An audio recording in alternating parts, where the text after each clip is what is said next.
नमस्कार दोस्तों, लाल किताब के ज्ञान में आपका स्वागत है। दोस्तों, आज की हमारी चर्चा है मेंटल प्रॉब्लम्स या फिर दिमागी कोई खराबियाँ, बहुत ज़्यादा डिप्रेशन या फिर जिसे कहते हैं नेगेटिविटी हमेशा दिमाग में सवार रहे, इंसान हमेशा मानसिक तौर से परेशानियां झेलता रहे। देखिए, मानसिक परेशानियां ये हम नॉर्मल लाइफ में पल पल में झेलते हैं, क्योंकि कई बार हमारी एक्सपेक्टेशन टूटती है, कई बार हमारा मनोबल टूटता है, कई बार हमारे दिमाग पर जिसे कहते हैं मानसिक आघात पहुंचता है, चाहे वो पर्सनल लाइफ हो, चाहे प्रोफेशनल लाइफ हो, चाहे आपकी फैमिली लाइफ हो, कुछ भी हो।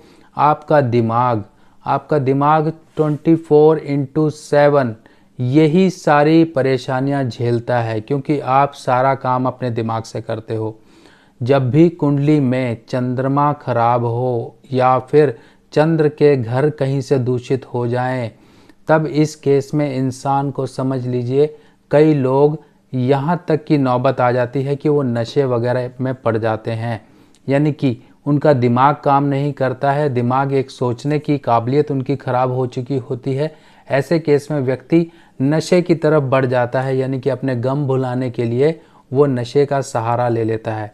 तो आपने देखा होगा कई बार कुछ फैमिलीज इतनी डिस्टर्ब हो जाती हैं कि घर का कोई एक मेंबर भी अगर गलत राह पे चल जाए, खासकर इस नशे की आदत की तरफ, चाहे वो नशा कोई सा भी हो, चाहे वो शराब का नशा हो, चाहे वो सूखा नशा हो, चाहे वो मेडिकेटेड नशा हो या किसी भी तरह का नशा हो, वो परिवार को तो परेशान करता ही करता है। यानी कि उस व्यक्ति को अपनी कोई फिक्र नहीं होती है, और ऐसी नाफिक्री वो परिवार के लिए भी भारी पड़ जाती है। यानी कि परिवार के लोग भी शर्मिंदा होते हैं कि ऐसी औलाद या ऐसा फैमिली का मेंबर उन्हें समाज में पल पल में उनका सिर झुकवाता है।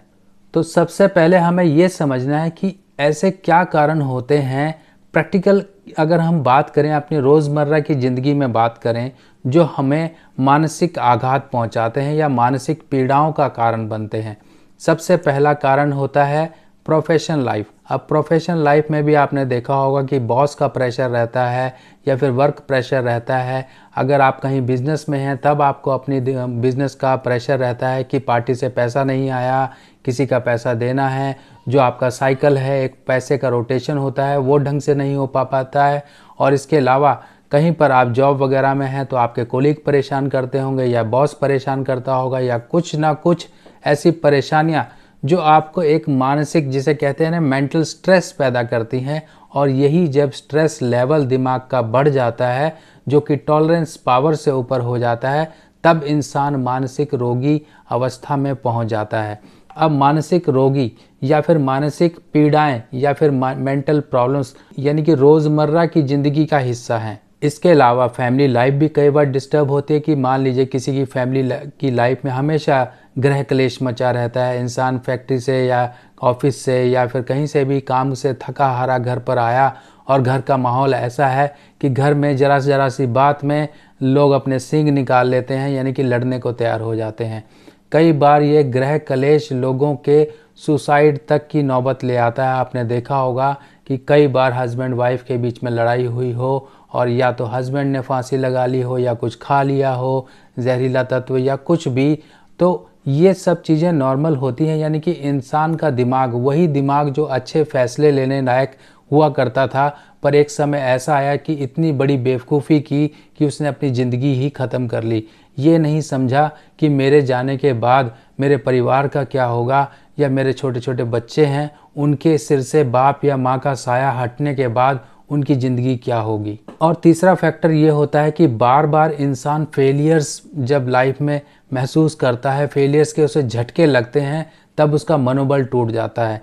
मनोबल टूटने के कारण उसके अंदर एक अकारण डर, चिंता और वहम हमेशा उसके दिमाग में घर कर लेती हैं। जब भी ये चिंताएं और वहम का बोलबाला ज़्यादा होगा आपके दिमाग के अंदर, तो आप किसी भी फैसले को सही ढंग से नहीं ले पाओगे।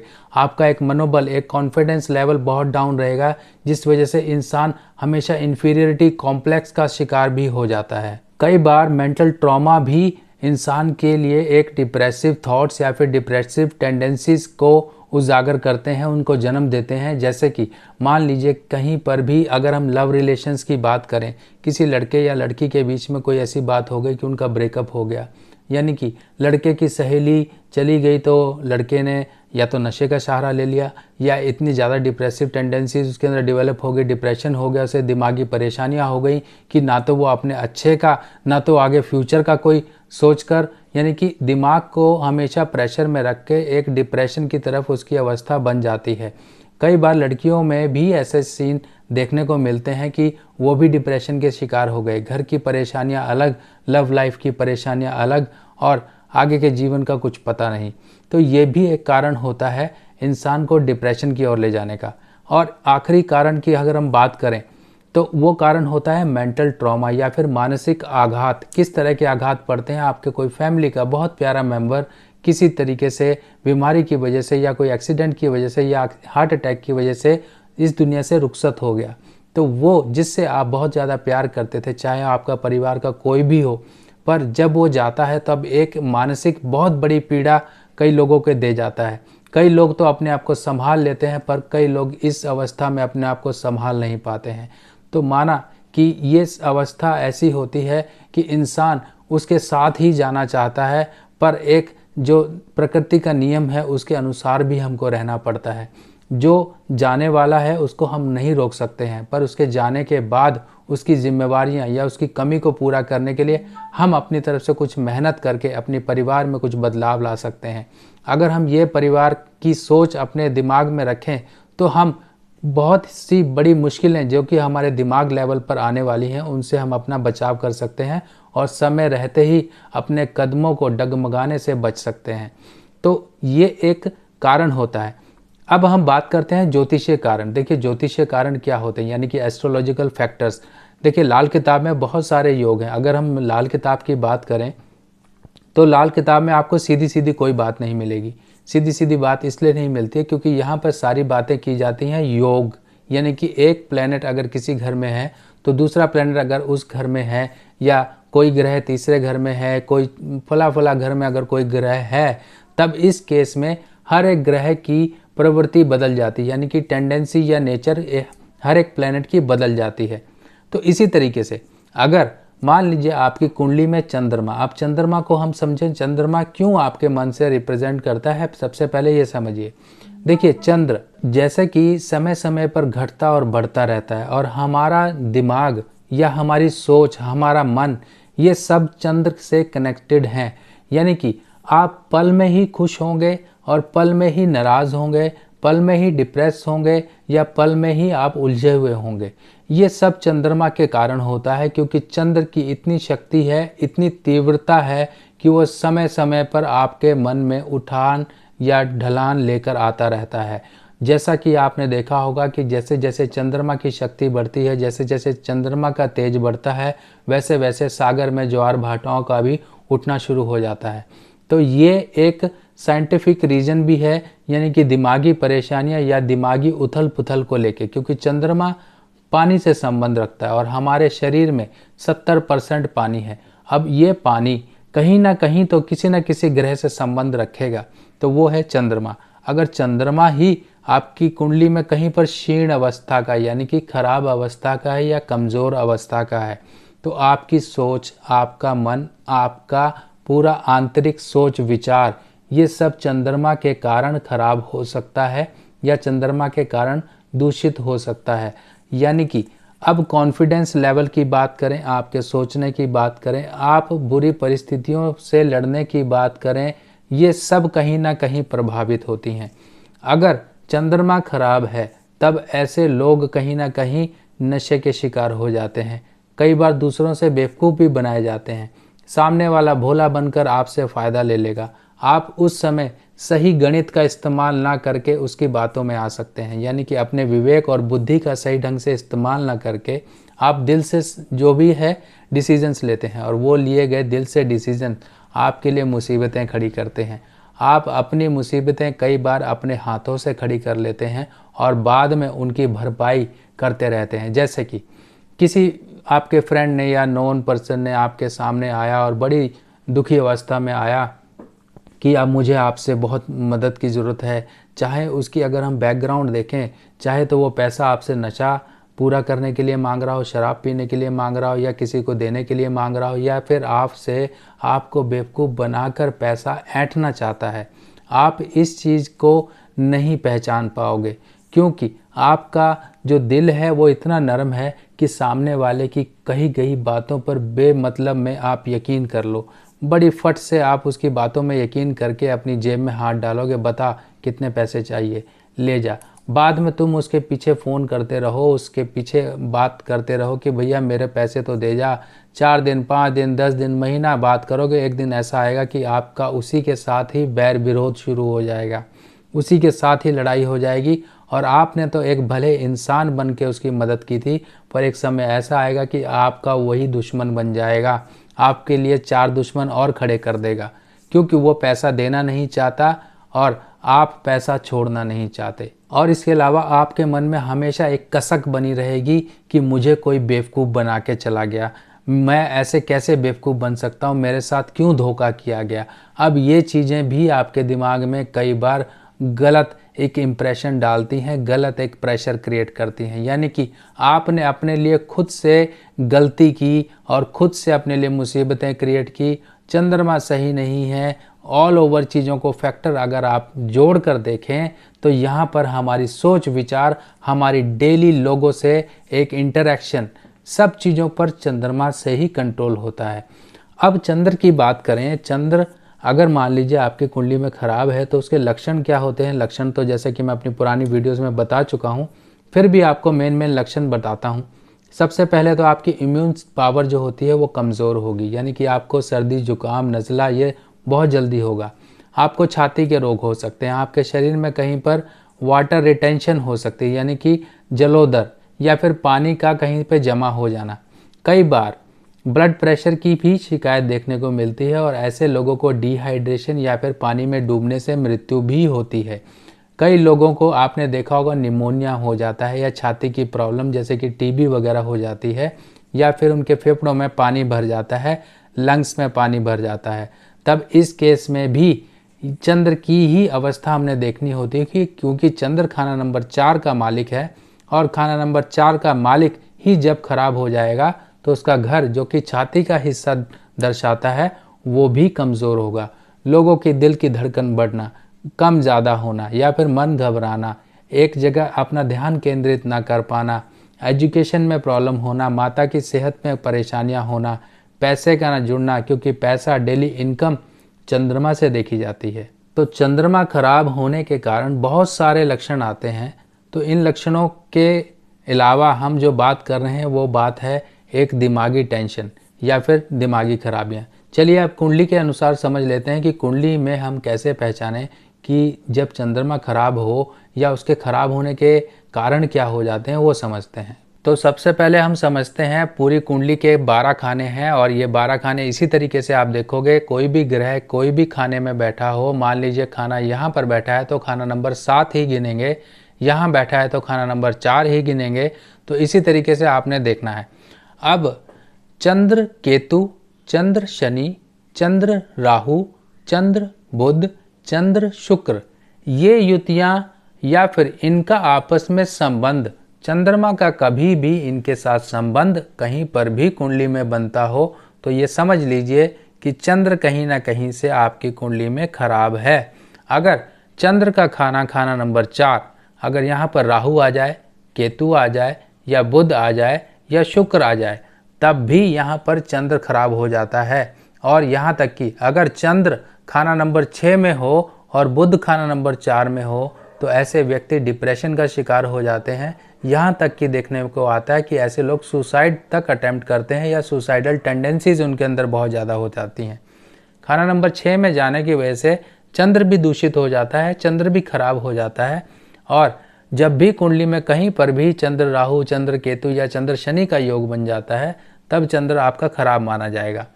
अब इसके अलावा जब भी कुंडली में चंद्र खाना नंबर 6, 8 या 12 में हो तब भी ये एक खराब अवस्था मानी जाती है।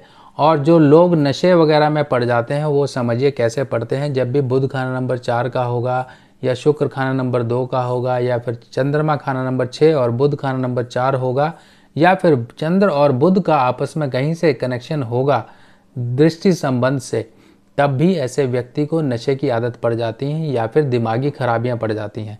अब देखिए, नशा, लोग तो हर तरह से नशा करते हैं, किसी को किसी चीज़ का नशा है, किसी को किसी चीज़ का नशा है। यानी कि देखिए, नशा चाहे कामयाबी का हो, चाहे किसी काबिलियत का हो, या फिर किसी चीज़ के पीछे पड़ने का नशा हो, पर वो नशा एक ख़राब नशा कहलाता है जो कि आपके शरीर को ख़राब करे। आप कोई भी नशा करते हो, जैसे कि शराब, सिगरेट या बीड़ी या फिर कोई भी चीज़ें जो एक नशे के रूप में मानी जाती हैं, वो आपके शरीर में कहीं ना कहीं से राहु के प्रभाव बढ़ाती हैं।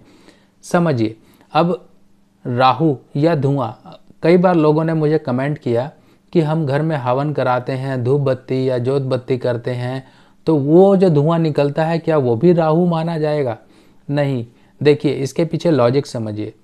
जो राहु का धुआं होता है वो ऐसा धुआं होता है जिसमें आप सांस ना ले पाओ, जहां पर बृहस्पति की मौजूदगी बिल्कुल ख़त्म हो चुकी हो, क्योंकि राहु जब प्रेजेंट होगा तब बृहस्पति चुप होगा। यानी कि बृहस्पति एक सांस लेने की हवा है, और राहु जब भी घर में हवन होता है तो क्या आपको सांस नहीं आता है?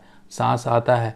जरा ध्यान करिए, आप अकेली लकड़ियां जला लीजिए या फिर आप उपले वगैरह जला लीजिए, तो आपको सांस नहीं आएगा, आपकी आंखों से पानी आना शुरू हो जाएगा, आपको सांस लेने में मुश्किल होगी। पर जब भी घर में आप धूप बत्ती जलाते हो या घर में आप हवन कराते हो, तो कभी भी ऐसा नहीं होता कि आपको सांस ना आए, क्योंकि हवन सामग्री और ये सब सामग्रियां जब हवन कुंड में जाती हैं, जो भी धुआं उठता है वो धुआं इतना मनमोहक होता है, इतना शुद्धि करने वाला होता है कि आपके वातावरण को शुद्ध करता है, आपके अंतर मन को शुद्ध कर देता है। तो ये फ़र्क है राहु के धुएं में और बृहस्पति और राहु के धुएं में।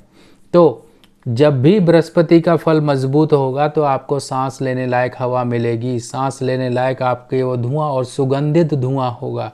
पर जब भी वो बदबूदार या फिर ऐसा धुआं होगा जिसमें आप सांस नहीं ले सकते, तो समझ लेना वो एक राहु का धुआं होता है। और राहु का धुआं या फिर फॉग टाइप की, जिसे कहते हैं कि केमिकल कहीं पर ब्लास्ट हो गया हो, जैसे कि तेज़ाब वगैरह, तो आप सांस नहीं ले सकते हो।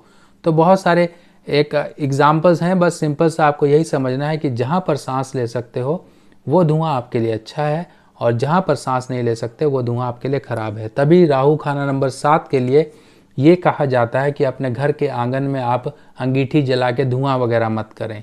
हाँ, धुआं वगैरह ये धुआं मना है, बाकी आप हवन कुंड ये सब कुछ कर सकते हो, कोई प्रॉब्लम नहीं है। चलिए अब उपाय समझ लेते हैं। अगर मान लीजिए चंद्र राहु, चंद्र शनि या चंद्र केतु आपकी कुंडली में है, तो हम स्टेप बाय समझते हैं। सबसे पहले चंद्र केतु की बात समझ लेते हैं। चंद्र केतु वाला इंसान हमेशा कटा कटा सा रहेगा, यानी कि अपने आप को आइसोलेटेड करता जाएगा, समाज से दूर हटके एक अपनी अलग दुनिया बनाएगा। चाहे वो अलग दुनिया अध्यात्म की तरफ जुड़ के बनाए, यानी कि उसे दुनियादारी से कुछ लेना देना नहीं होगा, और दुनियादारी को वो एक गलत नज़र से देखेगा, क्योंकि उस दुनियादारी से वो परेशान हो चुका है। अब ऐसा परेशान व्यक्ति या तो अपने आप को अध्यात्म से जोड़ेगा, यानी कि ध्यान करना शुरू कर देगा, पूजा पाठ करना शुरू कर देगा, कहीं पर गुरु ज्ञान ले लेगा, या फिर मेडिटेशन करना शुरू कर देगा, या फिर स्पिरिचुअलिटी की तरफ बहुत ज़्यादा जाना शुरू कर देगा। क्यों? क्योंकि केतु का असर ही है सेपरेशन करना। सेपरेशन कैसे करता है ये समझिए। अब चंद्र यानी कि दूध है। एक एग्जाम्पल मैं आपको बता रहा हूँ जो कि आप नॉर्मल लाइफ में भी करते हो। चंद्र यानी कि दूध है, और नींबू यानी कि जो खटाई है, खालिस खटाई, वो केतु है। जब भी आपने दूध में नींबू डाला तो दूध फट के अलग, पानी अलग, यानी कि एक सेपरेशन करने का काम शुरू किया इसने, दूध को फाड़ दिया। तो इसी तरीके से चंद्र और केतु का मेल ही खराब है। ऐसे व्यक्ति डिप्रेसिव थॉट्स की तरफ जाते हैं, दिमागी परेशानियां आती हैं, एक सेपरेशन की तरफ लेके जाता है, दुनियादारी से काट देता है ऐसा इंसान को। ये चंद्र केतु का योग, यही एक डिप्रेशन की हालात पैदा करता है। इंसान जब अकेला रहना शुरू कर देगा, अकेले ही सब कुछ सोचना शुरू कर देगा, उसका दिमाग तो एक तरीके से प्रेशर कुकर बन जाएगा। इतनी नेगेटिव सोच या फिर कटे कटे रहने के कारण इंसान कई बार सुसाइड तक करता है, कहता है कि मैं इस दुनिया में किसी काम का नहीं, या फिर ये दुनिया मेरे किसी काम का नहीं, प्रभु मैं तेरी चरण में ही आ रहा हूँ या आ रही हूँ। यही गलती और यही गलत काम, सबसे बड़ा पाप ऐसे लोग कई बार कर बैठते हैं। पर इतना ज़रूर ध्यान रखिए, हर सिक्के के दो पहलू हैं। यानी कि नेगेटिव रिजल्ट भी पॉजिटिव रिजल्ट भी। ज़रूरी नहीं कि आपकी कुंडली में चंद्र और केतु है तो इसका मतलब आपको डिप्रेशन की ओर ही लेके जाएगा। बहुत से ऐसे सेलिब्रिटीज़ हैं जिनकी कुंडली में चंद्र केतु का योग है, पर उसको समझने से पहले इतना ज़रूर समझ लीजिए कि उनकी कुंडली में और योग भी हैं जो चंद्र केतु के एक विष योग को एक अमृत योग बना रहे हैं।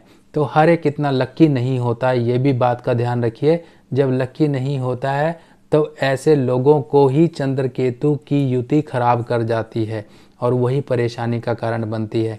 हर एक को डिप्रेशन नहीं होता है, हर एक को मानसिक प्रॉब्लम नहीं होती हैं, पर जिनको भी होती हैं उनकी कुंडली में कुछ ऐसे ग्रह योग और भी होते हैं जो कि आग में घी डालने का काम करते हैं।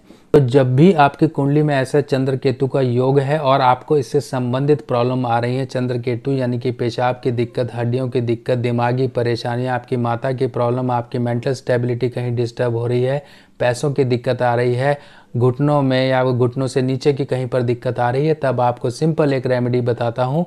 आपको ग्रहण के समय पूजा वाला नारियल जो कि अंदर से जिसके पानी होता है वो, और बादाम, एक मुट्ठी बादाम ले लीजिए, एक पूजा वाला नारियल ले लीजिए, काले सफ़ेद तिल ले लीजिए, इमली खटाई ले लीजिए या फिर नींबू ले लीजिए और साबुत उड़द ले लीजिए। काले कपड़े में लपेटिए और अपने सिर से घुमा के जल प्रवाह करते रहिए। वर्ष में एक बार जरूर कर लीजिए और जब भी चंद्र ग्रहण आता है उस समय ज़रूर ये उपाय करिए। चंद्र ग्रहण के समय ये चीज़ें अपने पास रखिए, अगले दिन जाके जल प्रवाह कराइए। अगर आप जल प्रवाह नहीं कर सकते तो नॉर्मल वो चीज़ें जो आपने पास में रखी थी अगले दिन ले जाके वो धर्म स्थान में आप रख कर आइए, किसी मूर्ति के आगे रख सकते हैं। पर इतना ज़रूर ध्यान रखिएगा, अगर आप मंदिर में कोई चीज़ पहुंचा रहे हैं तो अपने सिर से उसे घुमाना नहीं है, यानी कि वारना नहीं है, क्योंकि उतारा करके कोई भी चीज़ धर्म स्थान में नहीं दी जाती है। चलिए अब अगला योग समझ लेते हैं, चंद्र शनि का योग। चंद्र शनि का योग जब भी होता है तो इंसान कई बार जिसे कहते हैं ना कि अंधे घोड़े पे सवार, यानी कि ऐसा व्यक्ति जिसके पास गाड़ी तो है पर स्टीयरिंग खराब हो चुका है और गाड़ी फुल स्पीड में है। अब ऐसे व्यक्ति को ये नहीं पता लगे कि मैं करूं क्या, यानी कि उसकी आंखों के आगे अंधेरा ही होगा, वो डायरेक्शन लेस होगा, गाड़ी उसकी कोई पता नहीं कहाँ उसको ले जाए, या खड्ड में डाले या किसी पेड़ से टकराए, कुछ नहीं पता। तो ऐसे लोगों को डिसीजन लेने में बहुत ज़्यादा प्रॉब्लम आती है। एक डिसीजन मेकिंग पावर ऐसे लोगों की कई बार डिस्टर्ब होती है। और चंद्र शनि जब योग होता है और शनि के खाना नंबर 10 या खाना नंबर 11 या फिर कुंडली में राहु केतु भी खराब हों, तब ऐसे केस में इंसान कई बार नशे की प्रवृत्ति वाला बन जाता है। शराबखोरी, झूठ, बदनीयती और साथ ही साथ सूखे नशे तक लेने शुरू कर देता है। शराब लेने से और भी ज़्यादा इस योग का जहर जीवन में घुलता है और चंद्र शनि के योग के कारण केतु भी खराब हो जाता है। चंद्र तो खराब हुआ ही हुआ, शनि भी खराब हुआ, साथ में केतु भी खराब हुआ। तब ऐसे योग से हमें बचने के लिए आपको 12 मछलियाँ लेनी है, चांदी की बनी हुई, वजन कुछ भी हो सकता है। उनके ऊपर आप काजल लगाइए, काजल लगा के उनको जल प्रवाह करिए, या तो जल प्रवाह करिए या फिर धर्म स्थान में आप वर्ष में 1 या 2 बार जरूर करते रहिए, ताकि आपके चंद्र शनि के योग से आपको राहत मिले। और साथ ही साथ जब भी ग्रहण होता है, जो ग्रहण की सामग्री मैंने आपको बताई थी वही सामग्री को आप या तो जल प्रवाह करें या धर्म स्थान में देकर आएं। चलिए अगले योग की बात कर लेते हैं, जिसे कहते हैं चंद्र राहु। चंद्र राहु ऐसा योग है, या तो इंसान को बहुत ऊंचाइयों तक पहुंचा दे, या फिर बहुत अच्छा सोच विचार करने वाला बना दे, या फिर ऐसा बेवकूफ़ बना दे जिसे कहते हैं कि शेखीबाज, या फिर करना कुछ नहीं और जो लोग कर रहे हैं या समझा रहे हैं उनको भी बेवकूफ़ बताना। कई बार ऐसे व्यक्तियों में बहुत ज़्यादा आलस्य होता है, अपने अच्छे मौके या आलस्यपन की वजह से खो देते हैं, क्योंकि मंगल का प्रभाव कम होता है। अब मंगल का प्रभाव कम यानी कि आपके शरीर की जो ऊर्जा है वो कम है, क्योंकि आपने राहु के प्रभाव को बढ़ाया और मंगल के प्रभाव को घटाया। मंगल आपका खून, जब तक आपके खून में वो जोर या फिर जोश नहीं होगा तब तक आपका चंद्र राहु ऐसे ही आपको डायरेक्शन से भटकाता रहेगा और सुस्ती फैला फैला के आप घर में पड़े रहोगे, यानी कि कुछ नहीं होगा, आप अपने समय को व्यर्थ करोगे। तो इसका सिंपल और बेस्ट सॉल्यूशन ये है कि आप एक्सरसाइज करें। एक्सरसाइज यानी कि आप परिश्रम करें। शारीरिक बल जहाँ पर यूज़ होता है वहाँ पर मंगल की एक गिनती मानी जाती है। मंगल का प्रभाव बढ़ेगा। मंगल जो कि राहु को कंट्रोल कर सकता है। मंगल यानी कि महावत और राहु यानी कि हाथी। अब ऐसा हाथी जो मंगल के कंट्रोल यानी कि महावत के कंट्रोल में आ जाए तो कंट्रोल और अच्छा हाथी कहलाता है।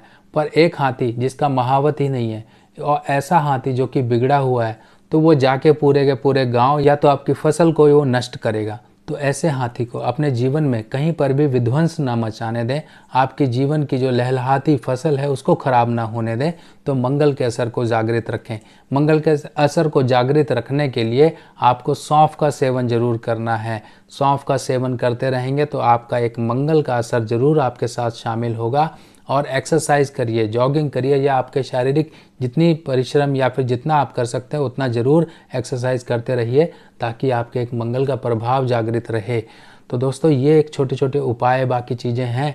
और बाकी आप लोगों से विनती है, निवेदन है कि आप लोग कॉल ना किया करें, मैसेज किया करें। व्हाट्सएप नंबर आपको हर एक वीडियो की डिस्क्रिप्शन में मैंने दिया हुआ है। उस डिस्क्रिप्शन में आपको नंबर सबसे पहले मिलेगा, उस नंबर पे आप व्हाट्सएप ही किया करें। थोड़ा समय लग सकता है कि हाँ मैं आपको रिप्लाई समय से ना कर पाऊँ, कई बार जल्दी भी हो सकता है, कई बार लेट भी हो सकता है, पर आपको थोड़ा सा संयम बरतना पड़ेगा, आपको जवाब मिलेगा। तो दोस्तों नेक्स्ट वीडियो में फिर मिलते हैं, तब तक के लिए आज्ञा दीजिए। नमस्कार।